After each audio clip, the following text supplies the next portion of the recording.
Okay. I lost the screen. Wait. Today? You're not. So it looks like we're live. We are live, but I had a Snre presentation up and when I went live, it went away. Oh no, okay. So it's, Well, we can hang tight for now. so. Talk about all it's the best. Okay, so Okay. Well, yeah.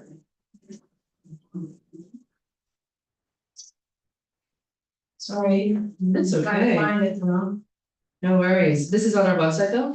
Yeah, but she wants me to advance the slides for her, so I can start.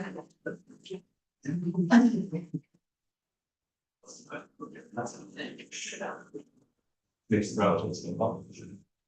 Okay. It's like, yeah, I'm sure it is.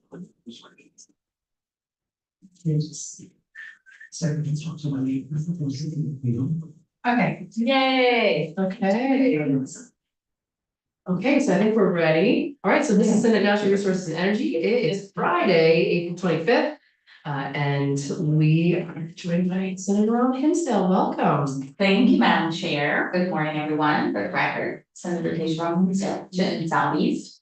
I figure that we are not going to be able to advance a lot of new housing and land use policy at this late time in the session. So I thought I would spend the majority of my time on a primer that gets hopefully our two committees on the same page about why we share this jurisdiction and why I will come knocking on your door often this biennium to talk about advancing denser housing and more housing as climate action and as something that's good for the economy of the state. We can go to that. I think is encapsulated somewhat in S-133, and I'll go through that. These are the kinds of slides that we spent the last biennium looking at in our committee, and so I just wanna, you have somebody who did this work with me on the House side as well. It's important to me that people look just at some of these images that I think speak for themselves, about what happened, over the course of the pandemic that brings us to where we are today. We can go to the next slide, that's housing inventory. And the next slide is the home price index. So here's your macroeconomics, as supply went plummeted, we saw the largest housing price increases in history in Vermont. Next slide. This is something that has been a shared jurisdictional issue among a lot of committees, particularly economic development, health and welfare, and appropriations. But when people say I'm stuck in a motel or sleeping in my car because I cannot find a place to live, this is what we're talking about. The amount of time it takes to find somewhere to live has increased along with all these other metrics. And I think we like to believe that we just had help wanted signs out a lot because we're just a rural state. But as the housing inventory dropped, we saw a tremendous spike in open jobs and the inability to fill those. So you will hear me say, you've heard me say before, we will not meet any climate goals unless people can fill those jobs. And I was just doing a UVM Earth Day talk and talking in with students and Burlington city councilors about we had some great, Burlington ordinance goal to have, I reported it on the floor to weatherize all of our leaky buildings in Burlington, the most historic, the most multifamily, the ones that people are living in where they're not experiencing the same quality of life. And there has been absolutely no progress in the last 4 years on that because there are no people to do the work. Next slide, please. So I just wanna make sure we are all on the same page and we can have this conversation often. But this is from the Pew Charitable Trust, and the absolute research consensus is that places that built dense multifamily housing either slowed or reversed their rate of rent increases. And have not had the same homelessness crisis as the rest of the country. You can look at any city in America and you see really the same story everywhere. And it's honestly by proportion. So the more housing and community built, the less rent increases they're seeing, the less homelessness they have. And so we can slice and dice this any different way we want. What Pew Charitable Trust does that I think is really valuable in a rural context, and I have one slide about it, but it's worth noting, is they talk about acreage and manufactured housing. So in a rural state like Vermont, we might think we're talking about manufactured housing as one of the solutions. It's not a solution unless you let people have smaller lots. And that is something that we are struggling to do in the state right now. Next slide. I also, I think you've probably heard Senator Baumgart's and I talk about, de facto or de jure discrimination in Vermont that pushed a lot of people out, took away homeownership opportunities for people, set communities back for generations. And so this is just, my redlining map is fuzzy. So this is just a picture of what was Little Italy in Burlington. The entire immigrant community of downtown Burlington was razed to the ground. Lots of different immigrant communities to make way for the mall and the downtown. So just we love Church Street, we just have to remember what was there before was a thriving community that was pushed out. Yeah, exactly, yeah. And little markets and little walkable everything. So, whether we meant to or not with our land use laws, we also, when we created large lot sizes and. Yeah, oh, sorry if I didn't say that it was urban renewal. Yeah, no, now we have slides all over Burlington that I helped create that are about urban renewal. So this, 1970 time of urban renewal and changes to our land use laws. And by the way, these aren't supposed to add up to 100. My core committee system's like, there's a problem, it doesn't add up to 100. It's just supposed to show you that we have significantly lost ground in flat home ownership rates in the state. And even if you took out 1970 and just looked at the chart on the right, if we had an overall home ownership rate of 26%, we would feel like Gotham City. So that, there's only 18 Black homeowners, for example, in Burlington, that we are not creating those opportunities to own something for large segments of our population, whether they are new or not, is really concerning. And next slide, please. This is my actual favorite slide, so.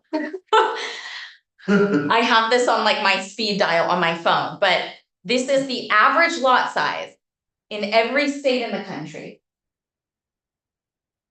Vermont looks like some kind of UFO, like hanging out. It's the tippy top, right? Twice as large as, Mississippi, let's say, but I mean, way outsized. That is 2 acres.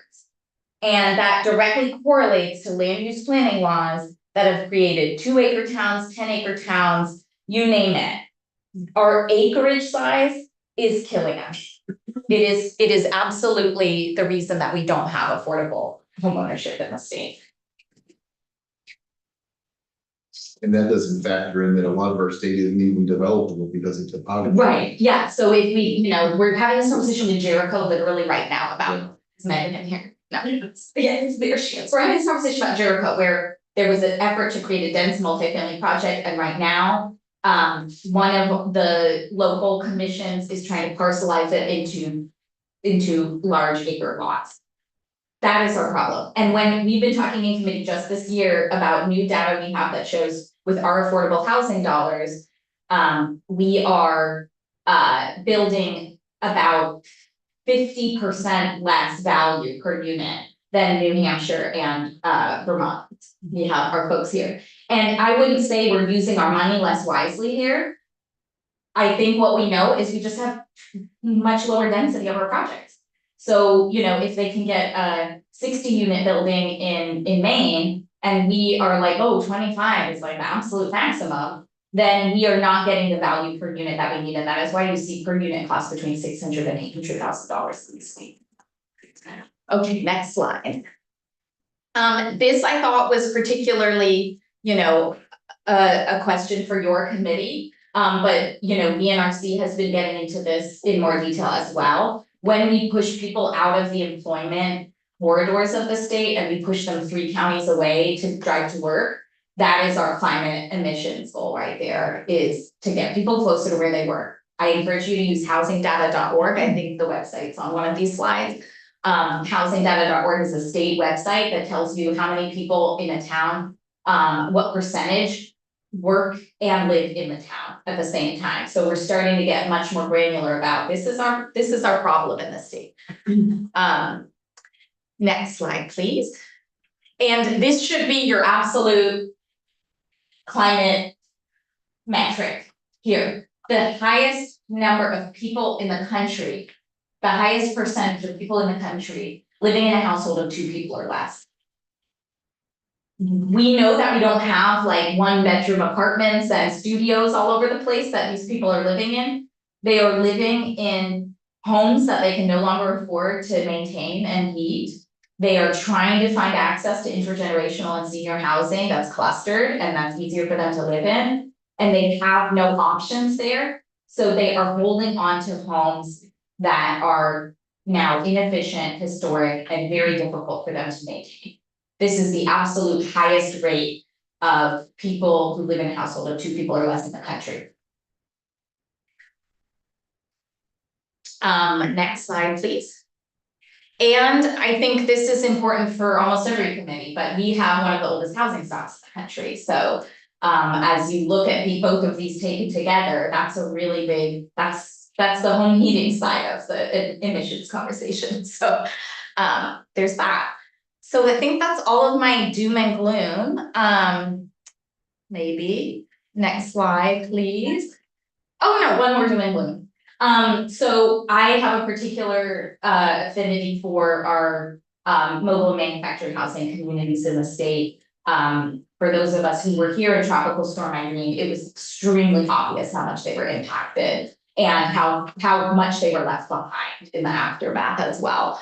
And so, you know, manufactured housing can be a good option for people. Clustered cottage housing, tiny homes, whatever we call it and whatever it is, we need that to be safe and accessible to folks, and that is what's often discriminated against the most, and it's the most affordable ownership option for people. Next slide. So that is how we get to the number of year-round homes we need in Vermont. And these projections you can see are pre-pandemic or during pandemic. We have slowed down a little bit in the post-pandemic now. We've slowed down our rate of growth, so probably somewhere between 30 and 40,000. What that has kind of been parceled out to as we look at it in economic development is about 7,000 units a year. And each county now and each town generally has a housing goal that they are aware of. So it was wonderful to go to Middlebury for the Stonecrop Meadows celebration, and for Brian Carpenter, their select board chair, to say we built 250, we have 250 more to go. I could have cried. That is my goal. I hope that's shared by most. And the science behind this isn't just, you know, we just think we need this much housing and blah, blah, blah. That what is healthy for people is a 5% rental vacancy and a 2% ownership vacancy. And we had someone come to our committee who was from the Mad River Valley and lived in a 6-unit building in Moortown. She's a local librarian, everyone in her building, postal worker, like the local folks. that building had been flooded in Irene.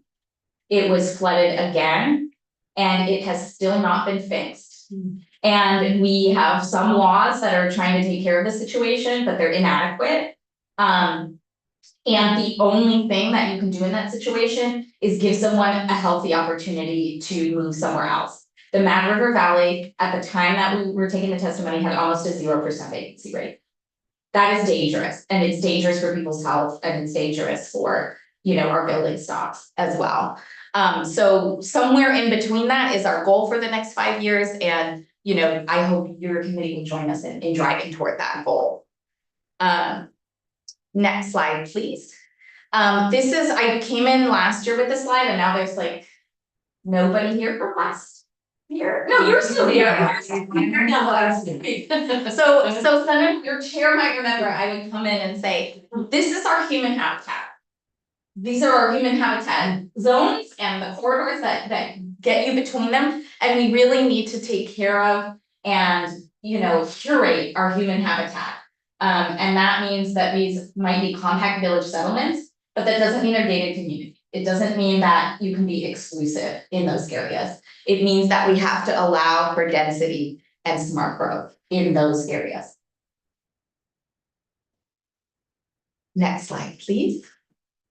I just want to remind folks too, this is our environmental justice mapping. So this committee passed the bill on environmental justice. And this shows you places that we would be targeting our resources for infrastructure and effort that tend to have a disinvestment, or when we look at who's climate resilient or ready for climate impacts, these are our communities that we are probably looking at who don't have the same level of resilience based on environmental discriminations. So you have purple is communities that have more than 6% people of color. Blue is more than 1% limited English proficiency. And yellow is median household income less than 80% of the state annual median income. So taken together, that's 55% of the state. When we looked last biennium at the climate vulnerability index, it tracked almost exactly to what we're looking at here. Next slide, please. This is our permitting flow chart in the state. I think it's changed a little bit in the last couple of years. But this is kind of my roadmap for the different bills that I have worked on in collaboration with this committee in the past. So you have your municipal permits, then your agency of natural resource permits, then Act 2, people always say Act 250 comes in at the end. Yep. And then you might have, if it's a big project on transportation, you have your federal impacts that you have to pay attention to. So in our Home Act, we focused on ending single family zoning, and Senator Baumgart's was the driving force behind a lot of that. In Act 181, we looked at exempting communities and places where the land use is no longer in question. It is a urban or economic or housing-based land use. We looked at exemptions from Act 250 and a different set of mapping tools to build on that, which we're working on. And so my effort is to go back to that other middle category of A&R permits, historic preservation, things that are still making it very expensive to build and reducing the density of projects. So it's not like I just don't care about the environment. As people know, I teach environmental justice outside of session, and I'll be teaching sustainable business policy at UVM this summer. But these are the areas where we delay, slow down projects, reduce the density, and lose the environmental value, frankly, of those efforts. Next slide.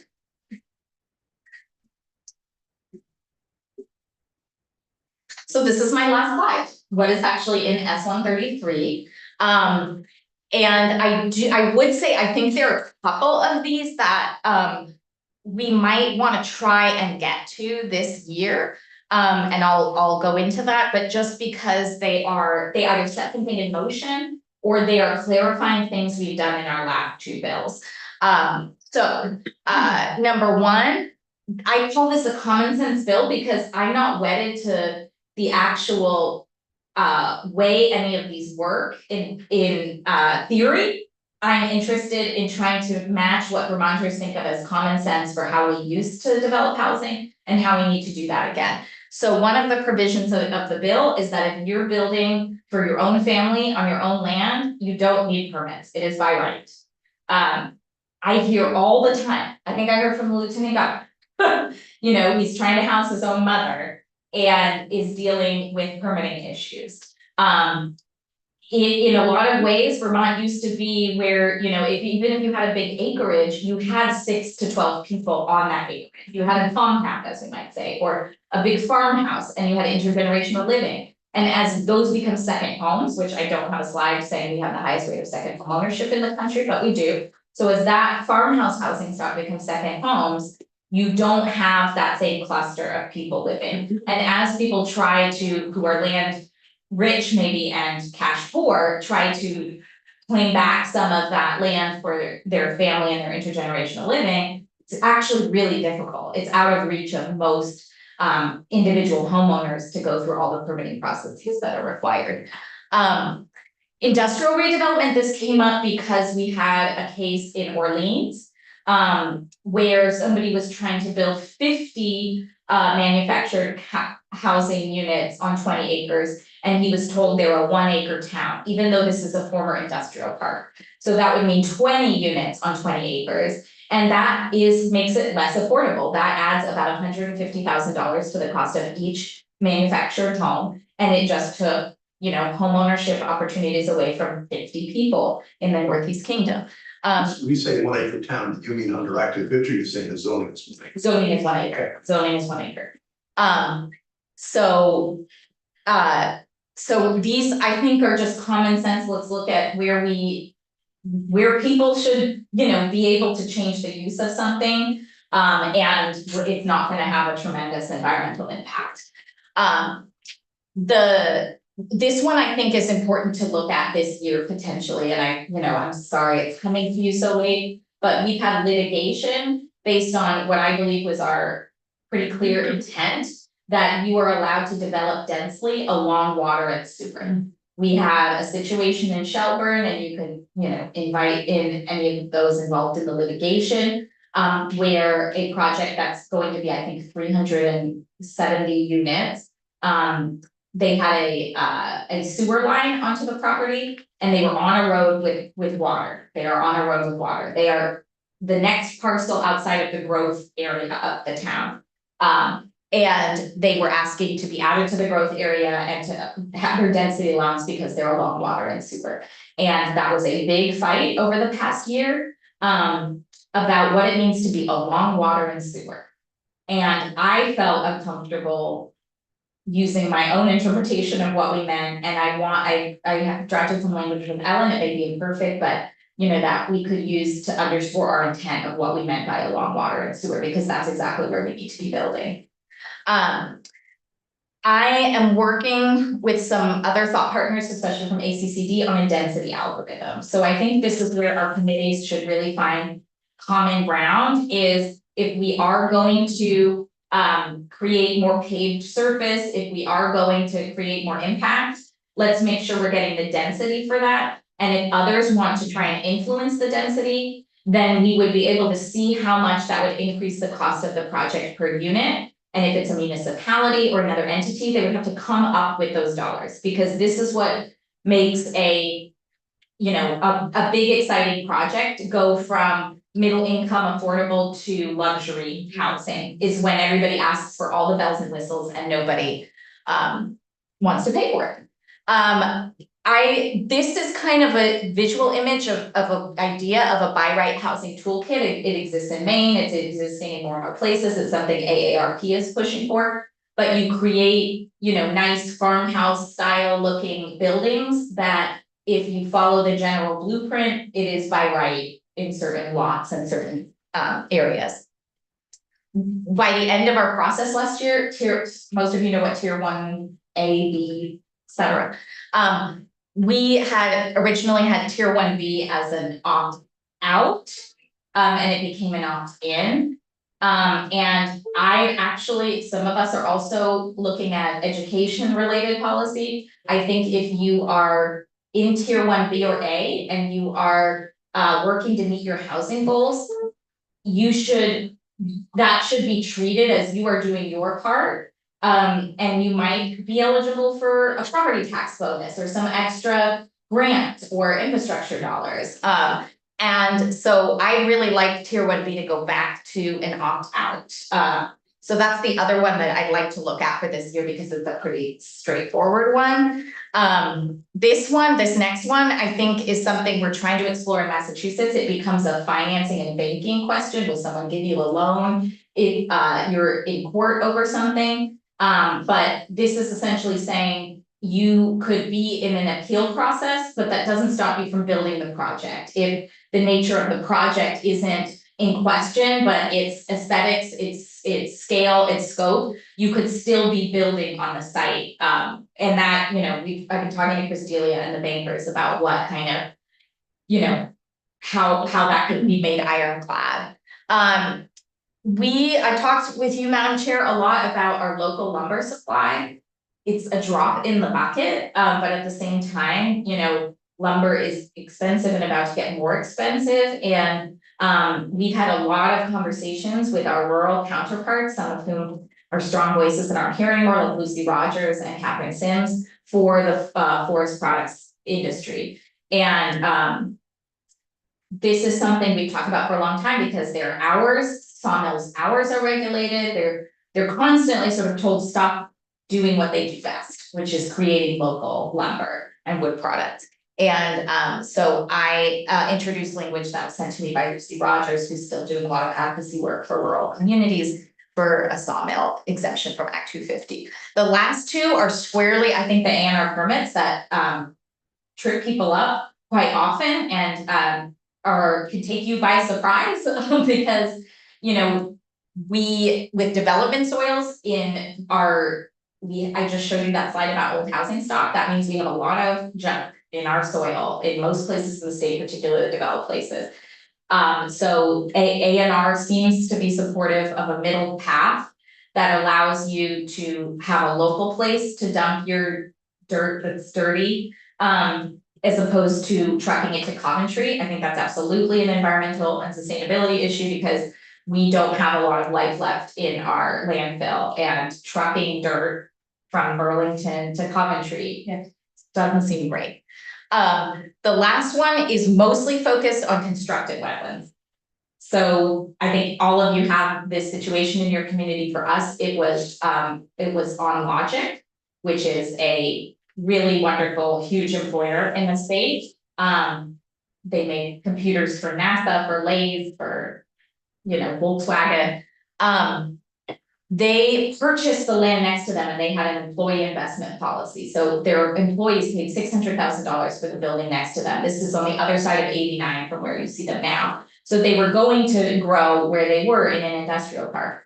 I think UVM or somebody else built another building nearby, and it created a constructed wetland, a new wetland in between the buildings that meant they could no longer build on that property.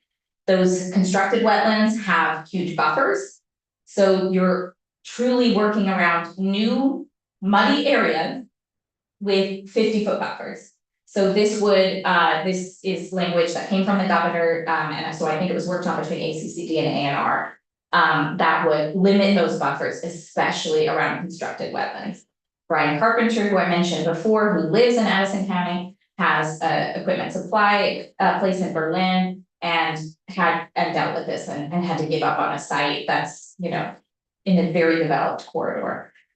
So that's what's in the bill, and I could talk about this forever, so I probably took that more time than I should. I do have a question for you, that this term constructed wetlands, is that like a defined thing, like a term of art, or is that something that that's like a functional, like phrase, do you know what I mean? Like, That's an Ellen question. I don't know if it's in statute.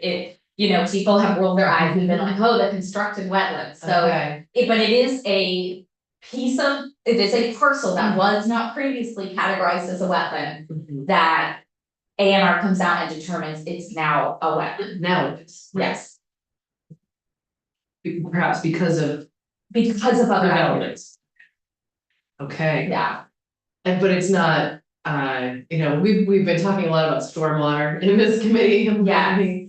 And so it's not something that people have created on purpose for the purpose of, Oh, like a stormwater catchment system. right, like a retaining pond or a, right, it's sort of accidental, is that's sort of the thought? I mean, if the two went hand in hand, you might have a more coherent policy, you know, if you said, okay, water's running differently in this industrial park now. We'd like you to create a catchment system, a new wetland, yay, there's gonna be turtles and birds over here. Mhm. But we're not gonna say, this piece of land you just bought that was fine, 2 months ago to build on, we no longer believe can be built on because it is now a wetland. Like, we're not adding any value there, I would imagine, to make it a wildlife rich wetland. It's just a constructed wetland now, it is something in between other buildings that can be built on.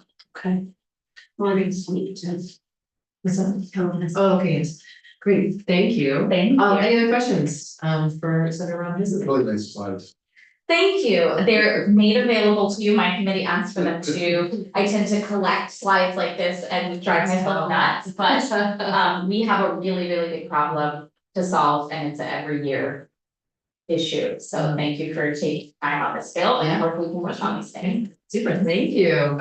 All right, so we will turn now to Mr. Jankowski, welcome. Thank you, also with the council, so, I'm going to do the walkthrough of S-133 as introduced. And just to clarify, I don't know anything about wetlands. Mike handles all the water stuff, and so I will just point out, I do have to be somewhere at 10, so I'm gonna start the walkthrough, but, half of the bill, the last half, the thing that Senator Robinson was mentioning about water, Mike drafted. So I can start the walkthrough on that for you, and if you have questions, you'll need to talk to Mike though, cause I really don't understand the wetland stuff. Okay, no worries. But the Noted. first half, are the more, land use aspects that I'm familiar with, so. S-133 is introduced, section 1 is amending 24 VSA 4412, which is the zoning, requirements and prohibitions. It's adding 2 new subsections. So first, notwithstanding any provision of law to the contrary, no zoning or subdivision bylaw shall have the effect of prohibiting related occupants from constructing additional dwelling units on the same parcel.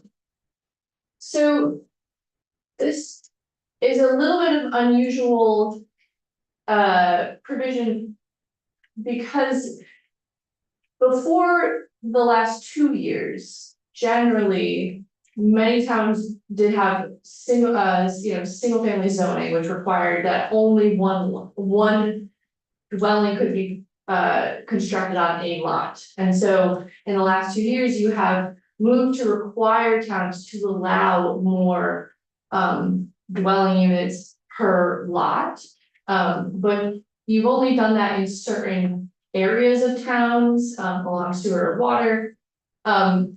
You have required more density per acre for towns in certain areas, but this is sort of a different provision, which is asking about if people are related to each other, they can construct additional dwelling units on the same parcel. You may want to consider if you want to put any parameters or any guardrails around that, because this is pretty big. Question, there's no process for determining whether somebody is related. Yeah, I'm not sure how that would be done, Okay. but I mean. Last year you did pass the functional family provision, so towns couldn't require. Having multiple people, having everyone in a home be related.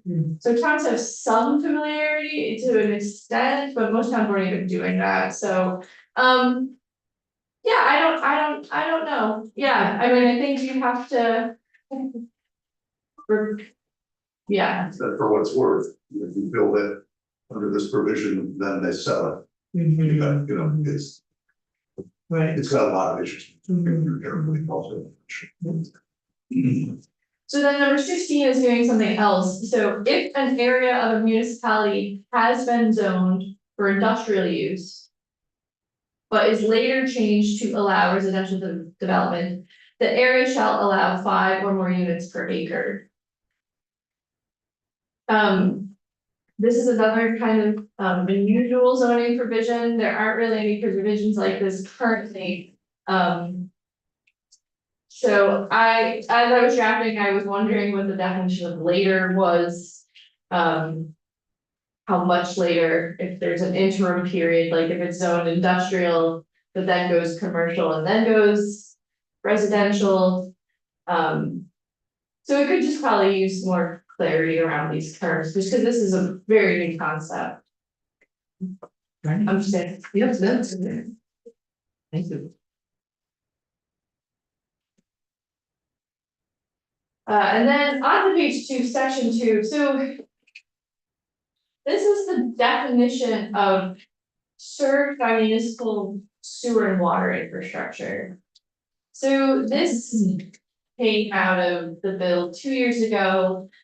Where you created new provisions that require additional density in areas that are served by municipal water and sewer infrastructure. And the process for defining what that looks like was a very Science and Economic Development and this committee worked on that for a long time. And there is some vagueness in it, and I do think people find this definition confusing, because I often find this definition confusing. At the time, though, you were dealing with a lot of very different, there are a lot of different infrastructure situations in municipalities.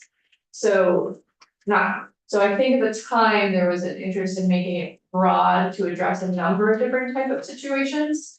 But perhaps there is room to be more specific in that. So the language is currently defined as an area served by municipal water and sewer infrastructure means an area adjacent to a road with water and sewer lines where there is capacity or capacity is being added imminently to accommodate housing and is. So it's adding that new language on 6 and 7.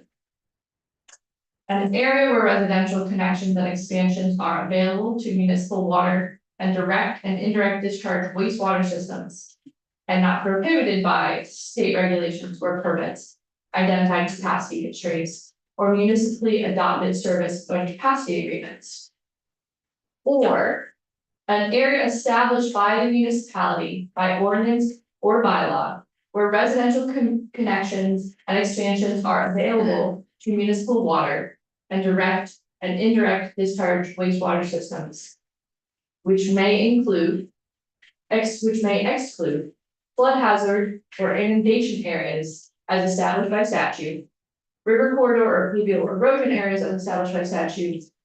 Shorelands, areas within a zoning district or overlay district with the purpose of which is natural resource protection. And wherever year-round residential development is not allowed. On page 3, areas with identified service limits established by state regulations or permits, identified capacity constraints or municipally adopted service and capacity agreements. Areas served by sewer and water to address an identified community scale public health hazard or environmental hazard. Areas serving a mobile home park that is not within an area planned for year-round residential growth. Right, these are all exclusions, Yes, and who decides if they're excluded? the municipality.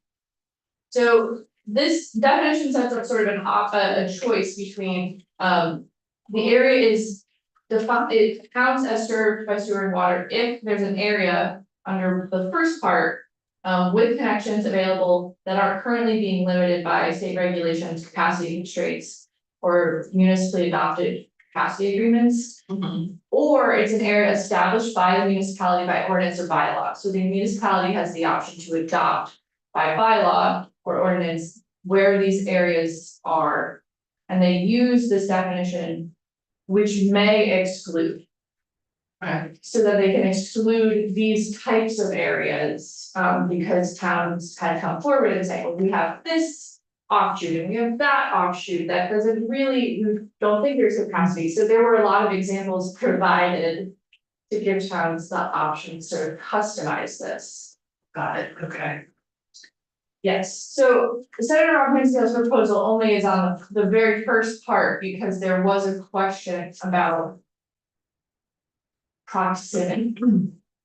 So her interest was in defining an area adjacent to a road with water and sewer. Or where it's being added imminently. So question about that, an area adjacent, I mean, when we say an area adjacent, are we talking about like a parcel? Or is the word area also vague? Yeah. Area is also vague. Yeah. Okay. So, and just so I understand, so if I'm understanding her intent correctly, she was wanting to expand the area that might be considered on, you know, an area served by water and sewer. I don't know if I can characterize exactly her intent. Okay. Yes, I don't know. Okay, but it sounded to me like you would agree that there is space for more clarity around what we mean by area or served by water and sewer, like what is that? Potentially, yeah, Okay, I mean, okay.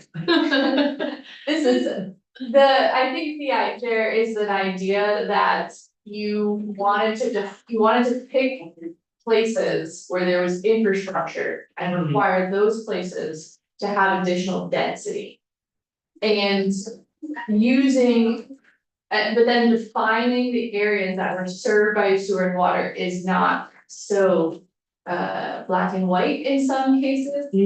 As in there are these sort of areas in between where there may technically be capacity, but there's issues in that area, they may have been only extended to address one type of thing, like a trip, like a mobile home park. So yes, I think there could be additional clarity, but you're dealing with 250 towns who aren't using uniform systems of infrastructure. Okay. So I'm not saying that that isn't possible, but I'm not sure I have, yes, Yes. yeah. The other thing that strikes me about this is where capacity is being added imminently to accommodate housing. What if it's just being added for other purposes? Or it's not identified that it's being added for housing? Yeah, you could consider that, I think potentially in the situation she was thinking about, there was capacity being added for housing. So the requirement for denser housing should have therefore applied. And so I do think she was thinking about the tie between, if it's being added for housing, density should be required. Okay, but there may be other situations. Okay. Thank you. So, I don't know if you want me to finish reading through that definition, but that's the part that she would be adding. Yeah, I think I can keep going. Alright. So on page 4, there are these 2 session law provisions that she mentioned. So section 3 is a report on the development of an inclusionary zoning tool. On a report dated January 15th, the Commissioner of Housing and Community Development shall report back on the development of a density algorithm for calculating inclusionary zoning amounts that can be used in municipalities with inclusionary zoning. I think she explained it more succinctly than I can, because algorithms are something I don't fully understand, but it's a tool that would be able to use by towns and developers with calculating density and perhaps the Commissioner of Housing and Development is already looking at this. I'm not entirely sure if they've done any work on it yet, but this is just a very small sort of report provision on how that development's going. And section 4 is sort of similar, so another report, July 1, 2026, the Commissioner of Housing and Community Development shall report back on whether the state should adopt a minimal design standards for construction that would be used to reduce municipal permit processing. And the commissioner can look at what other states have done, including what Maine has adopted. And so, yeah, Maine has adopted some universal design standards where if you, and I don't know a ton about it, I was looking into it, but they put out some blueprints, if you're going to be using those blueprints and following them, it speeds up your permitting process because it's essentially by right, so. And there, I think, are different formats that could take, so another sort of investigation on the option. Yes, go ahead. If we go forward with this section, I'd like to actually expand it some. One of the things that I've been trying to work into this for a long time is really looking at when we go up with buildings, I've been put in that provision to go up. We got to 4 stories, and that's kind of earth shattering. We're up to 4, pushing another if it's little houses, you can get to 5, is whether we need a second staircase, which can add hundreds of thousands of dollars of cost, and whether we need full-size elevators, because there's a rationale for everything. But you know, the European code, and it's set up in Seattle. If it's new construction to code, it's sprinkled, that's 1 staircase. And the rationale, if you've got 1 staircase there by definition wide, and the rationale for the full-size elevator is to get a stretcher. And I get it. On the other hand, I had a huge amount of cost to construction. And if you elevator, the smaller elevators are exponentially less expensive. And if you're big enough for someone who will chair and somebody with them to get up and down, you know, maybe that's actually what we need. So I wouldn't go off and say I'm right about this, but I certainly want to look at it carefully because I think there's a real opportunity in this spots there, and there's inertia around looking at it. And it's been kind of driving me crazy because I have no good staircase. Yeah, we with my law, we had to add we put it in, you know, put a second staircase in, and I get it because the old one wasn't to code, so I get it. It was a couple $100,000. Yeah. And it needs a area. Yeah, it's up there, so, And on the other hand, if you're in a fire in a building that's on fire, the only way out is that staircase. You're kind of screwed. that's, well, except the rationale for doing 1 under new construction, all the parts of question, and you're off, and so it was for and why that, and that's, there is indeed, you know, that's the discussion. And that's the rationale for the second staircase. So Yeah. the question is, can we, with new construction, actively obviate that need? That is good. Yeah. Yeah, that's a good question. Okay. And so then section 5 is a tweak to agriculture tier 1 area. So this is a clarification about the adequate municipal staff. So adding language that says municipal on page 5, municipal and regional planning commission staff or other contracted capacity adequate to support the coordinated comprehensive and capital planning, development review, and zoning administration in the tier 1A area. So one of the requirements currently for tier 1A is that the municipality has to demonstrate that they have municipal staff adequate to support their zoning administration. This is adding additional language. The tier 1B area already says adequate municipal staff, officials, or contracted staff, and so I guess it'll be interesting to see. When I drafted this section originally, I thought it was broad enough.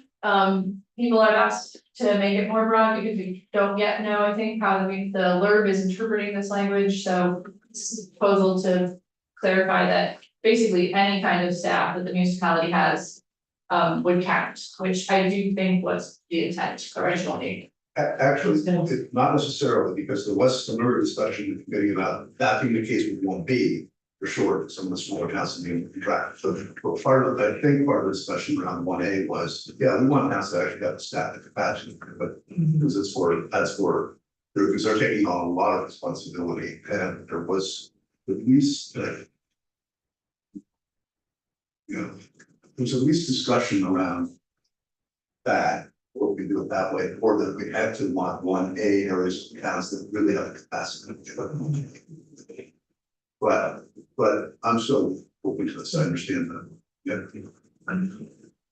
And then section 6 is about tier 1B and changing it from opt-in to opt-out. Currently it just requires, it requires the municipality to sign a letter saying they're interested in having the 1B. But this is reversing that so that the town has to actually pass a resolution saying they do not want to have 1B. And then also adding regional planning commission staff to the staffing part. Section 7 is. Yeah, sure. About that. So. It's down tiers, tier 1B, why? Why would a town want to opt out or want to opt in?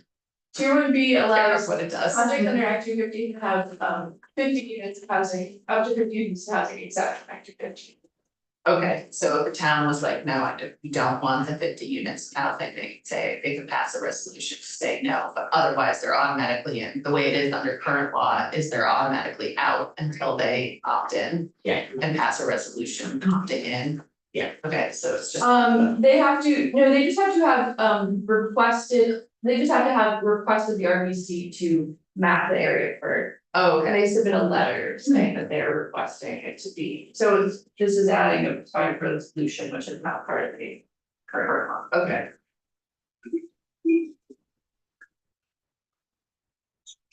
So, section 7 is different, slightly different topic. This is about appeals. So it's for both municipal permit appeals and Act 250 permit appeals. So it's adding language that says the filing of an appeal shall not stay an act or decision pursuant to Act 250 or municipal zoning. So currently what happens is when someone submits a permit application for an Act 250 permit or a municipal permit, when the permit is issued, generally, it becomes effective after the time to file an appeal has passed. So they can't start construction until the 30 days has passed and an appeal could be filed. If an appeal is filed, initially the court has the first, the filing of an appeal automatically stays the permit. So you can't start construction while the court case is under appeal. So you can't start construction while something is being appealed. The reason for that is because if you start construction and then you lose, then you have to tear the structure down potentially. And or make significant changes based on whatever the appeal determines. And so this is the opposite. This is saying, no, you can go forward with construction, regardless of the fact that an appeal is underway. So what if they lose on appeal? Do they have to tear it down? Potentially. It would depend on what the court rules, but yes, potentially. And really the situation which the place was torn down and they might have had to put it back up. Yep, so there's that seems Really silly. But also, why wouldn't we want them to wait until after the appeal so that the court can, like, people have a right to their day in court? It also Stevens. Yeah, it's. I do think, as Senator Robinson mentioned, there are actually other complicating factors that most lenders also won't give you any financing if you're moving forward during appeal. So there may be funding issues also, even if this was passed. Because it's creating a lot of risk also for the lenders. Yeah. To pay to build something that might have to be torn down or pay to tear something down that might have to be rebuilt. Yeah.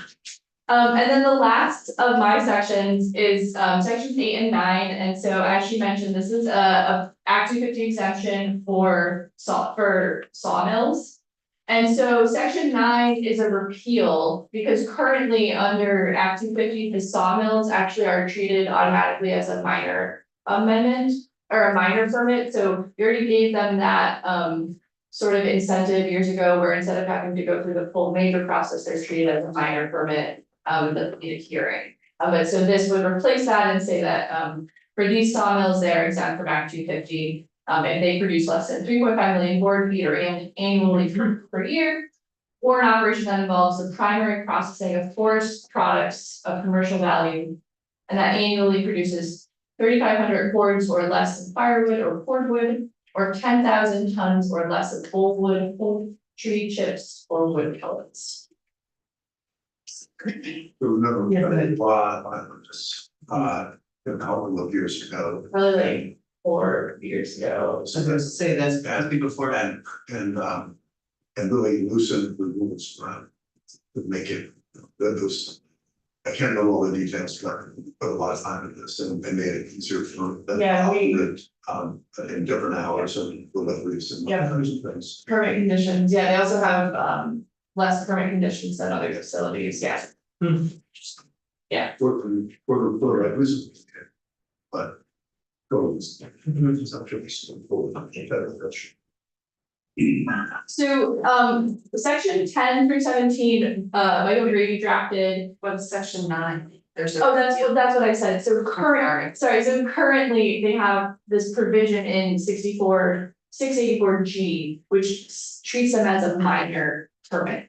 So it's a, Sawmills as Yeah. a minor permit. Yeah. Okay, yeah, so if you adopt the full exemption, you wouldn't need the. I see, okay, thank you. Yep. And so, yeah, so I didn't draft these sections, but section 10 is that provision she mentioned about where to dispose of development soils at a location closer to the project site. Section 11 asks the Secretary of A&R to prioritize review of brownfields if the site is for construction. And then, and then section 12 is a report asking the Secretary of Natural Resources to look at improving the brownfields process. And then after that is the wetlands stuff. Yep. Let's see. Just like- And you, and I know you have to go, Yes, and so we'll just put a pin in that, and you may. What's going on with soils and brownfields also? I don't know if I can, so there's something about when there's contaminated soils on the site and there is a specific threshold, it's about moving them to a different location that also has contaminated soils on it and capping them. So instead of trucking them to dispose of them in the landfill, it's about moving them to a site probably closer that also has contaminated. And I can't explain it to it, but I believe that language is actually already in 127. It's already in another. So, Yeah. the House was looking at it this week also already, and so, if that piece is moving somewhere. Sure. Okay, great, thank you. Thank you. Okay, So Madam Chair, since this is an as-built, what is the plan for this? so we are gonna be getting a housing bill that's currently in Senate Economic Development. So one thought is to see if there's any pieces of this that we wanted to pull into that bill. I see. So the intent is not to take this up and try to move it this, as a whole, this session, but just to get that overview and see what pieces resonate. Got it, does that make sense? Yeah. And there may be some other things that we end up pulling into that bill that are even in here, so we'll to be continued.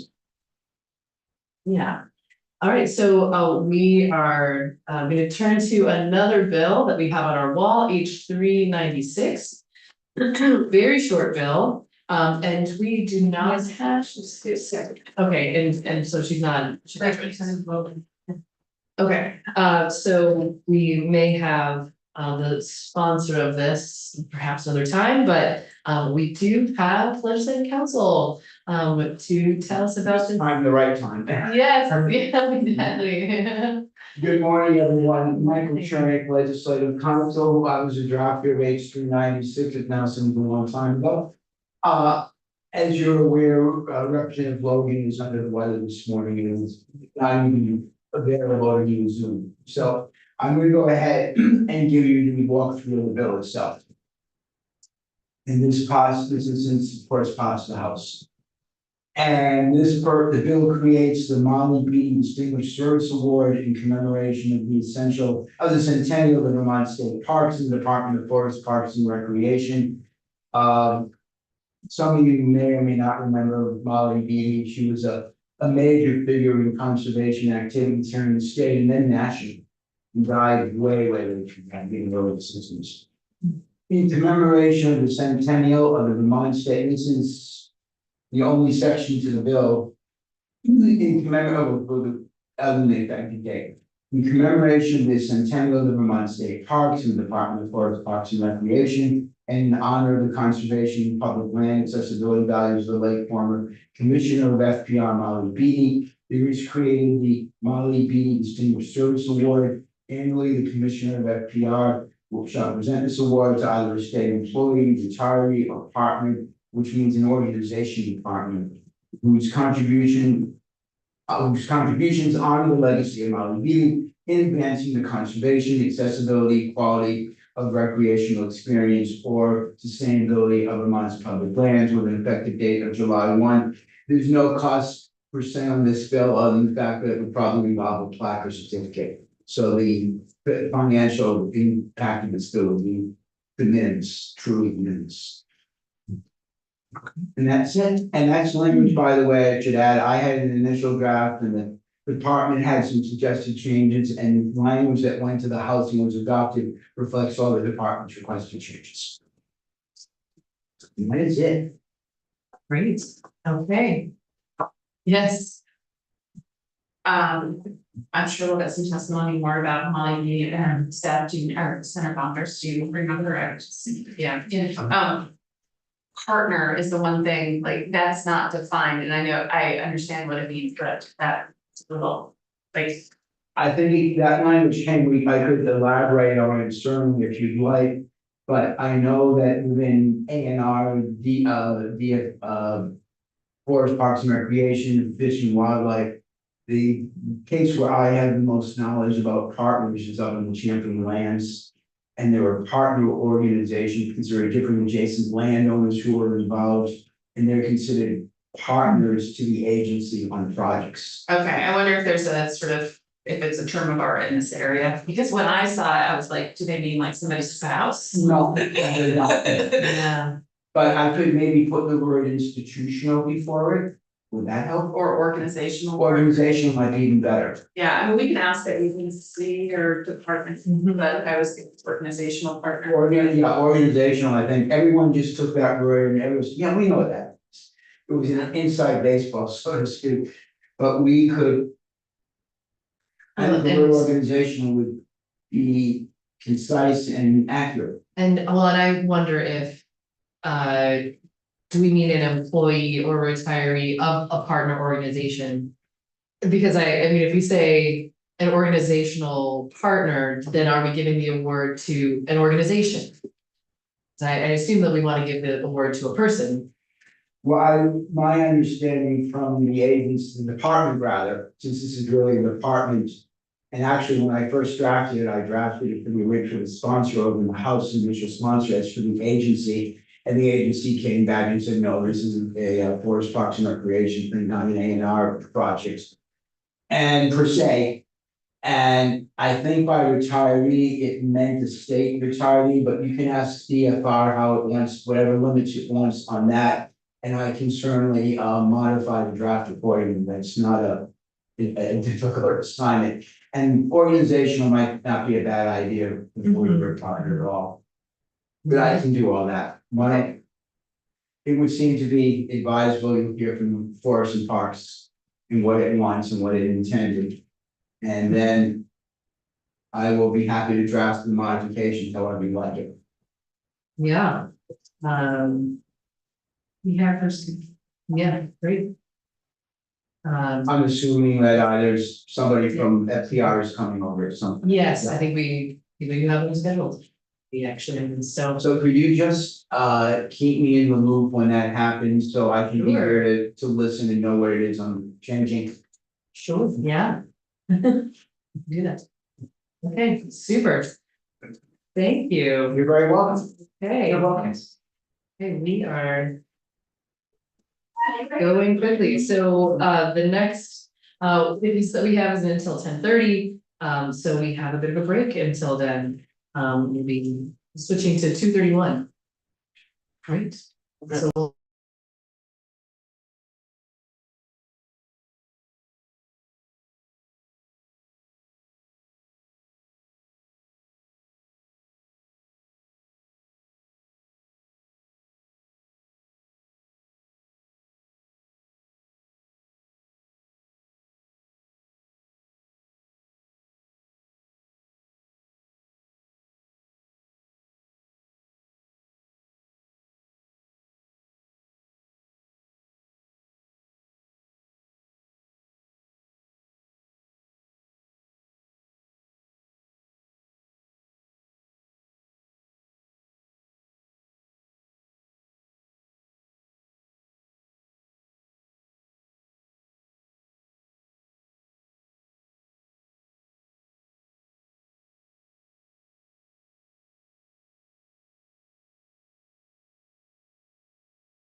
You're Colonel Stebbins? Yes, ma'am. Oh, wonderful, welcome. Thank you. So we're gonna get, we are live, we are unmuted, amazing, okay. So, all right, well, this is the Natural Resources and Energy coming back from a break. And we are taking up S 231 again, the technical corrections to, Fish and Wildlife. And get the right folder here. But we are joined by Colonel Stedman, welcome. Thank you, man, appreciate it. Oh, there it is, okay. Beautiful. So we'd love to hear your thoughts on any of the parts of the bill. Sure, and so for the record, Justin Stedman, Director of the Warden Service, and thank you for the opportunity. Should I bring up the point about the additional language? Okay, so Hannah, the department attorney and I were chatting a little while ago. The only thing that I would suggest adding to the language that's before you is in I believe it's on line. Are you looking at the proposed Sorry, yeah. language that Hannah? I believe, yes, that's the same one. Okay. So, sorry, Justin, Sure. the 4705 has not been formally incorporated into the bill yet. Gotcha. We just walked through it, so the committee has the bill was passed by the House. So Got it. there's just a placeholder in section 4, Got it. but we walked through the proposed revisions to 4705. Just for the record. For the record, sorry, Yes. and I'm Hannah Smith, General Counsel. Sorry, I apologize. And Fine. so for that 4705 language, so what we were trying to do with the addition here is that air rifles of various types have become very, very popular. And we're not talking about Red Ryder Daisy BB guns. That's not what we're talking about. These things are incredibly lethal, incredibly capable, tremendous range. And they become very popular, which is the bad thing. It's just, but we have no language in our laws to really address them. So we have no ability to prevent people driving around with them in their vehicles who may be attempting to take wildlife from their vehicles, which these things are very good at because they don't make any noise, unlike your traditional rifles. Yeah, and compared to your modern crossbows, they have similar ballistic capabilities, probably a little bit more, but I that's more just based on what I've seen of them, not any personal firsthand knowledge. But they're very capable and competent killing method, basically, for lack of a better word. So that's what we're trying to address here, is just to bring those into the realm of things to be prohibited. And that was what this language was intended to address. And so the only part that is not written in here is on line. I just gotta get to it, sorry. Line 12. I would, so it just says continues on from a rifle or shotgun containing a loaded cartridge or shell. Or projectile in the chamber. After shell, I would write or projectile. Because these things fire a variety of different implements. Some of the air rifles actually fire a bullet. But by compressed air, not by explosion. And some of the air rifles, they fire a bolt similar to a crossbow. There's varying sizes, varying designs, and things of that nature. So this would allow us to capture those. And that's what we're attempting to do. I can speak more to that if you want, but that's the basics of it. Sure, so, just to make sure I'm understanding, because, so you said that, the loaded cartridge or shell or projectile, the projectile could include a bullet or an arrow, did you say? Yeah, so I'm just saying a projectile would then encompass, so part of what I'm trying to do is, this language has existed for a long time and technology is changing things. So if we try and identify all of the things that currently come out of these, next year there'll be some other thing that comes out of these that, so my thought was projectile will capture all of the things. And there was some discussion in the House committee, well, what about paintball guns? And what about this? We're not gonna go around arresting people for a paintball gun. We're not gonna kill a kid with a paintball gun. It may be annoying, but they're not gonna kill it. So, we're not trying to capture every possible conceivable thing just because we're trying to be militant. We're trying to capture any potential changes and not have to come back through the process.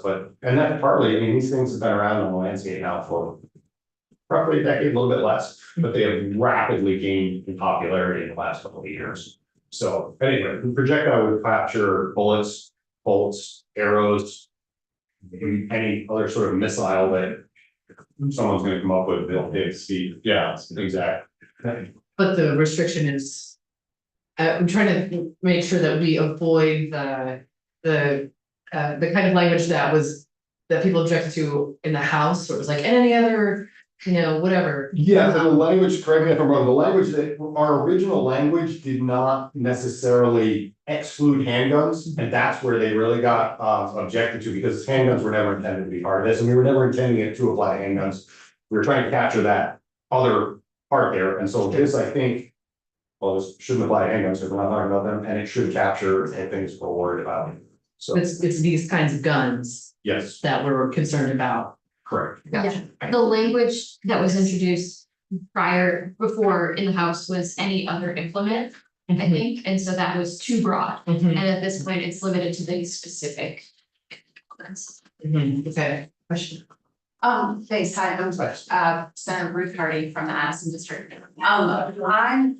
You mentioned the various different types of projectiles that can be used, and you said bolts at one point, so that. Are there regulations and in any of the hunting regulations about what kind of ammunition can be used to hunt different types of game? There are standards for bow and arrows, and there are limitations related to moose and to turkey. But we do not have caliber restrictions for other animals, so. You can use a 22 caliber rifle on a deer, not that I recommend it, but it can be done. So we do have, there is some language in various parts of Title 10 that, so for moose, you can't use anything less than a 25 caliber. So typically that's your 270s, but.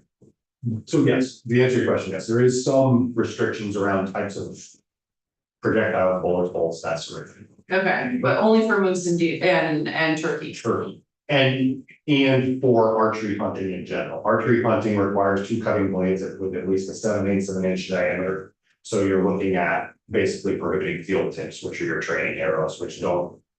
An arrow's effectiveness is by its ability to sever important things, and if it doesn't have cutting blades, it can't do that. Right. And so that's why we require at least 2 blades and a certain, so that happens relatively quickly, and the animal is just left with something sticking out of it that's not illegal.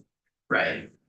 I mean, wouldn't using an air gun with a bolt also be problematic, because it wouldn't. So these, again, so a bolt is simply a crossbow arrow. Oh, I'm picturing. No, Okay, sorry, sorry, so okay. a bolt is, think of a bolt as a short arrow, that's the Okay, best description Okay, for it. that's, okay. There, if your standard arrow is this long, a bolt is this long, Okay, but it's the same concept as an arrow. okay, I was thinking bolt as in, the thing you Yeah. bolt. Oh, no, I'm sorry. I'm sorry, no, we're gonna start with that, that is not what we're doing, I'm sorry, my apologies, I missed it. Okay, so it's not like you can just stick some random projectile in these and shoot it out. No, that being said, though, to your point, like, who knows, next year they're gonna come out with a bolt with cutting, what I mean, obviously, I don't actually think that's gonna happen, but that's Yeah. part of why we wanted this slightly broader Got language, it. because people do create new implements, some of which do work really well and maybe better than the old technology, so rather than trying to capture specifically everything that comes out, but a bolt is a common term for a short arrow. Got it, okay, but you and the board and the department do keep track of different types of ammunition and whether or not it's humane and effective, and if something came out that was being used that was not, you would address that. Absolutely. Okay, The board, yes, Yeah. I will take the step of Broad- speaking for them and say that broadly. I would suggest that the department and the board broadly would address anything, especially if it was something. You're always gonna have the one-offs, we had a warden who caught 2 very drunk college kids trying to use a blowgun to kill a deer. yeah, Which is not effective, but also, we don't have people running around doing that all over this, we don't need to outlaw blowguns, right? yeah, But we've had people ask about atoms, and which are I don't know if you're familiar with atlatl, but they're used in No. Africa, I think is where they originate, but it's basically a giant spear on like a launching mechanism. oh, It's wow, like, you can't use atlatl, like, there's all these different sort of things, but at Yeah. the same time, those are one-offs. Mhm. These air weapons, for lack of a better term, are very mainstream now. Yeah. And very common, which is why we're looking to address. They're not just a one-off of, two drunk idiots or whatever else. So, Yeah, all right, cool, thank you. You're welcome. So if you like, I can clear that up. I was imagining. So just to, because I've had some conversations with some of my colleagues about this. Just, I mean, I think we've established this, but just to say it out loud, all of these types of guns that we are talking about here they would be hazardous if left loaded in a vehicle. They would be hazardous to the individuals in the vehicle. I don't know if you also, there was a case that originally was reported to have happened in Vermont, but actually happened in New York with some Vermonters who one shot himself while trying to shoot a deer from the road and trying not, it was a method. Loaded things in vehicles are bad idea, especially long things that don't maneuver very well. So yes, there's the safety to the occupants of the vehicle. And also then there is the very real disadvantage to the game itself. Deer hear us driving by every day. They don't know the difference between someone who's commuting or going to a soccer game and someone who's looking to just whack them from the road because they don't run away, because they're used to vehicles. So from that perspective, it's also I don't know if safety is the right word, but trying to even the playing field for the end themselves. And so that's what this is designed to do. Yes, just to prevent that. Okay, and just so that I can answer some of my colleagues' questions. Sure. I'm kind of over my skis on this one, but regular rifles are center fire. Not all, but there are center fire rifles, yes. Okay, and I'm not sure if the same kind of firing mechanism even applies to these kinds of air rifles. So no, so backing up, and I don't mean to insult you in any way, but backing Oh, up. I am, I'm A rifle, if learning here. you think of your bullet, if you imagine a bullet in your mind, most people think of the whole thing. So you have the actual bullet on the end, which is very, very small, and then you have the casing, which the bullet sits in. Bullets are expelled from guns via explosion. So you got center fire or ring fire, which are the two mechanisms by which the propellant gets exploded. In an air weapon, there is no explosion. It's literally air. It just blows it out. So there's no noise, there's no explosion, so there's no breaking, there's no none of that. And there's no necessarily firing pin. There's a releasing mechanism. They all function somewhat differently, but there's a release of the firing mechanism that then propels the object out of the barrel. So center fire or rim fire doesn't even fly because there's no fire. Correct. Okay, that makes sense. Correct. I do believe, and I'm a little out of my skis on this, I do believe there are some rifles that fire bolts that are fired by blank ammunition. So it uses the blank ammunition a 22 or what have you, that has no bullet, but has the explosion piece that then fires the bolt out of the rifle. But again, there's all kinds of different, that's the thing.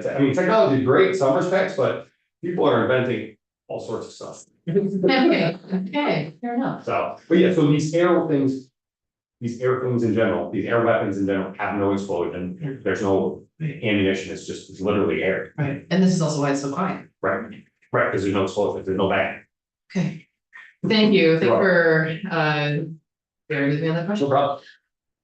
I appreciate that you are on top of this so that, because it does seem like a huge safety problem to have these loaded in your truck or whatever. It's Kill yourself or your kid or whatever, yeah. I maybe one every couple of years where someone getting into or out of a vehicle with a loaded firearm shoots themselves or shoots someone else or their vehicle. Well, yeah, actually, that may be useful information, so just to say that this is a problem. Sure, we can, I can try and find, the part of it is, I will say, the people that shoot their vehicles, I only hear about anecdotally because they don't report it, but certainly the people who have been shot in that sort of a situation, we can look into that for you. Yeah, that it would be interesting to know just like what the data is on that, to say like, this is still a problem. Historically, Yeah. as a horseback rider, Oh, okay. the way that you mount a horse is based on where people held well, first their swords and later their guns.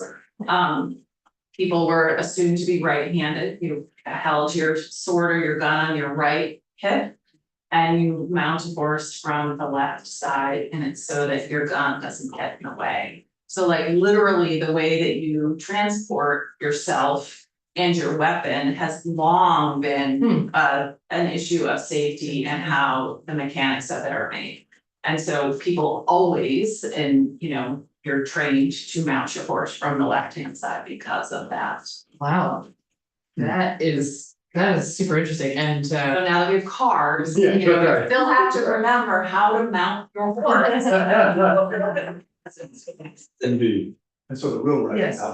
rationale for this remains, we'll say, So that is the bigger context of it. Safety is certainly a component of this, but certainly like I said, the animals, there's no place they can go where they don't hear cars. yeah, And so someone driving by with the intent to shoot them from the vehicle, they don't know the difference between that and me just tooling along going to wherever. but if they then have to stop and load and shoot other cars, there's at least something different going on. There is, and it takes, there's that period of time where the deer's like, this isn't normal, or the bear, or the moose, or whatever you have, typically. With these folks, they're not even necessarily, I mean, sometimes aren't even coming to a full stop, they're still doing the slow roll and do it. From not moving vehicle. do you have data or access to data to, about those kinds of violations, that's like, this is, How many this is. shooting from the from- roads? Yeah, Or shooting from a car. shooting from a car, so we have in the law, it would not, I will be perfectly frank, it would not be Yeah, yeah. impossible, but it would be very Yeah. difficult for me to parse out the two. But I can certainly give you the number of charges we've had for 4705, this section, Mhm. which would be both from the road within 25 feet of the road or from a vehicle. Because that's how our It's all system together. captures it, Yeah. yes, because it's all the same penalty, so it doesn't Sure, get parsed out. you know, So I can give you that number, but I couldn't give you the exact from the car without a lot of work. it would still be interesting to know Sure. what that I is, can do that. if you Sure. could send that along, that'd be great. Super. And, if you have no other thoughts on this particular project. The only other thing was, I believe there was a question about crossbows themselves. Is that where you were headed about why it says cocked and not loaded? Oh, no. Okay. We can. Okay. Oh, I don't recall that, but is, Senator Williams, who's Sure. not here Yep. today, had a question about muzzle loaders Yes.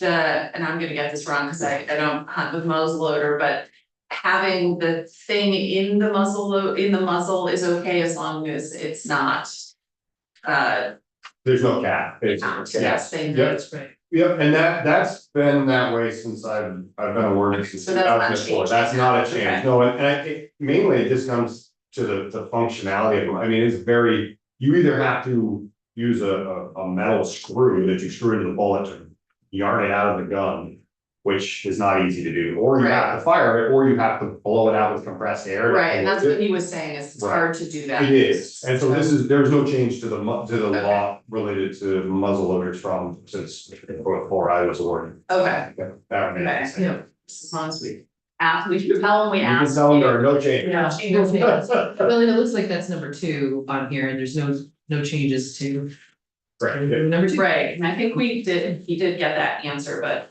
Okay. asking the guy in charge. Yeah.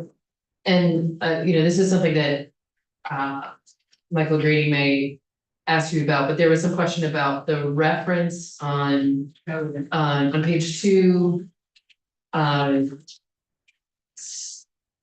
Line number 2. I suppose I don't actually need to, I'm wondering what, cross-reference you're intending for that. The 4705E. Yeah. So I believe that's from someone who's permitted to shoot from a motor vehicle. It's a paraplegic. Oh, For okay. disability. There was Yeah. there was a mistake in the draft I sent, it had a 9 rather than the close parentheses. Oh, that's what it that's is. what it Yeah, is. yeah, I corrected it when I Okay. sent the copy to Jude, but it Okay. was just an error. Okay, amazing. Yeah. Okay, cool, great. Thank you. I appreciate it. Question for you about the underlying bill, I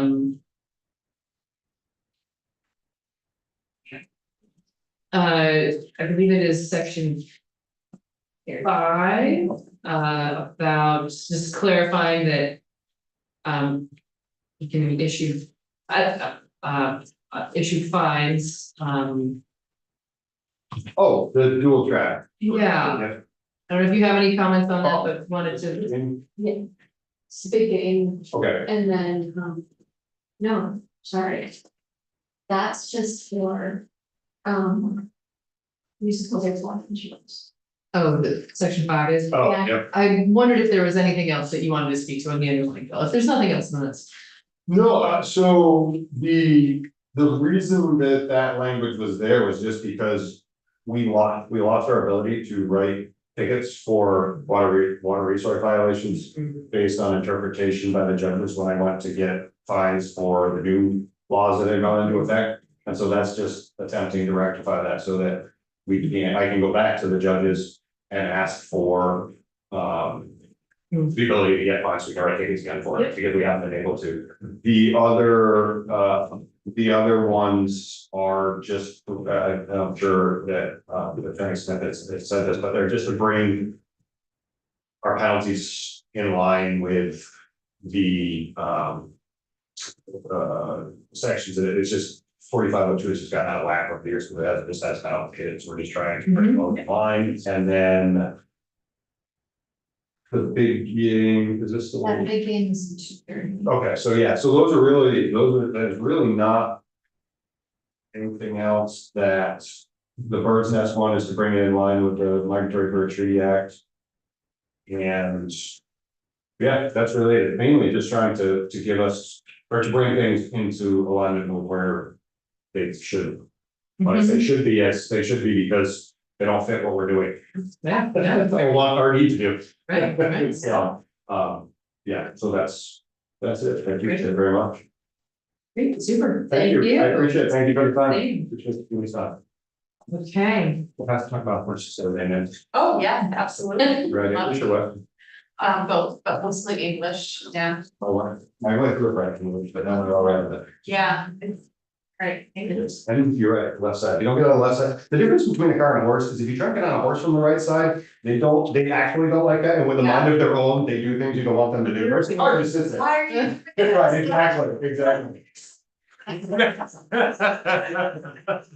Have a great day, thank you. thank you. Okay, all right, well, so, we are at the end of our